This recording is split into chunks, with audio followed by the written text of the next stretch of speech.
When you look at Grand Seiko, what first comes to mind? Is it their dials, the precise movements, or the signature polishing? Let me show you Grand Seiko's new 38mm 62GS models, and you'll tell me what stands out the most. Now, both of these high beat watches are inspired by Japan's cherry blossom Sakura petals. The pink dial SBGH341 Sakura Kakushi and green dial SBGH343 Sakura Wakaba. I'm sorry if I butchered that. I'm going to refer to these as 341 and 343, and after I present them, I'll give you my thoughts on the collection. Both of these watches are in a new 38mm 62GS titanium case with a thickness of 12.9mm and a short lug-to-lug of 44.7mm.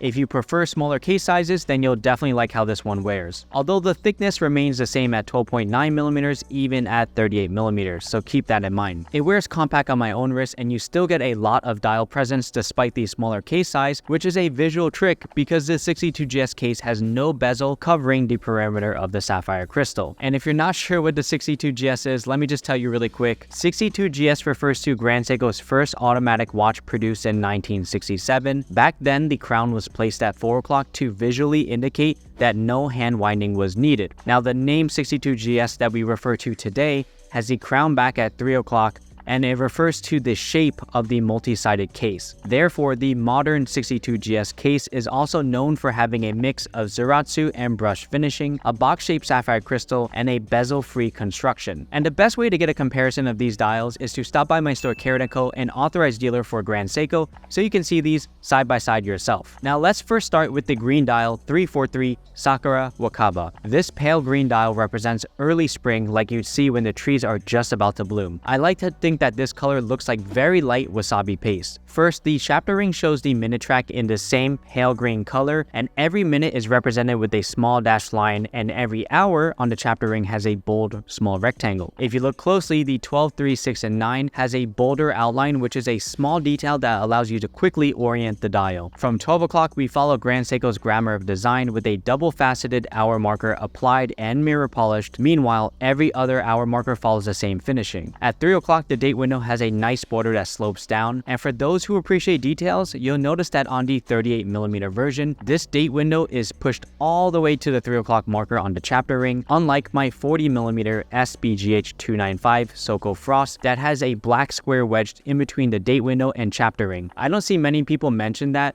but surprisingly, it is also not present on the pink Sakura 413 and also not present here on the 38mm versions. The rest of the pale green dial has a reflective textured surface. The dolphin hands are razor sharp and polished, reflecting a lot of light, and the needle-like seconds hand sweeps over the dial, and there's 4 lines of text: the Grand Seiko GS applied logo, Grand Seiko, automatic, and high beat 36,000 vibrations. Right underneath 6 o'clock has a text Japan, the country of Grand Seiko. Meanwhile, the pink dial 341 has the same construction. The texture is what Grand Seiko calls Sakura Kakushi, which is inspired by snow-covered cherry blossom trees. The combination from the pale pink chapter ring to the hour markers and dial create depth on the dial with varying heights, and I don't blame you if you're staring at this watch for the details instead of the time. I believe Grand Seiko calls this one the 341 as a connection to Grand Seiko's 413, the pink Sakura. But as you can see here side by side, the 413 has wide brush stroke textures representing the silvery pink Sakura petal leaves, while the 341 has smaller strokes. The 413 also has a gold colored GS logo, while the 341 has a silver one. And of course, the 341 is a high beat movement, while the 413 is spring drive. Now back to the 38mm versions, both have these same 3-link bracelets with a brushed surface and high polish going down the center link. I love that these are 20mm wide bracelets, so it will be easy to swap out these cases for watch straps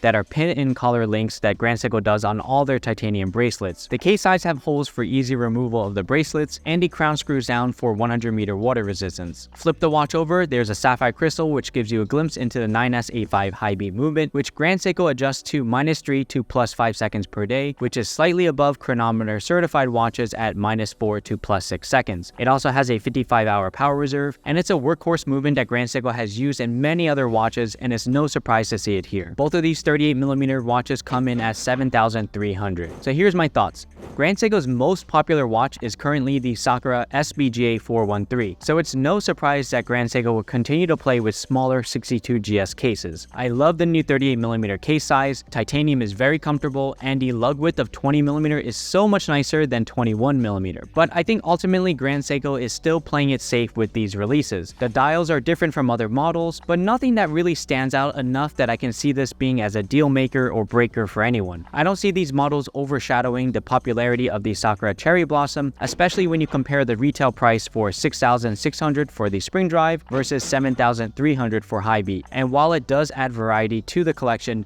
its main draw is a new case size of 38mm, and personally, I would love to see a 38mm spring drive version in a 44GS case. What do you think of these watches? And if you want to check them out, stop by my store Carat & Co. If you want to see an underrated Grand Seiko, then check out this video here. It's been a minute, I'll see you in the next one.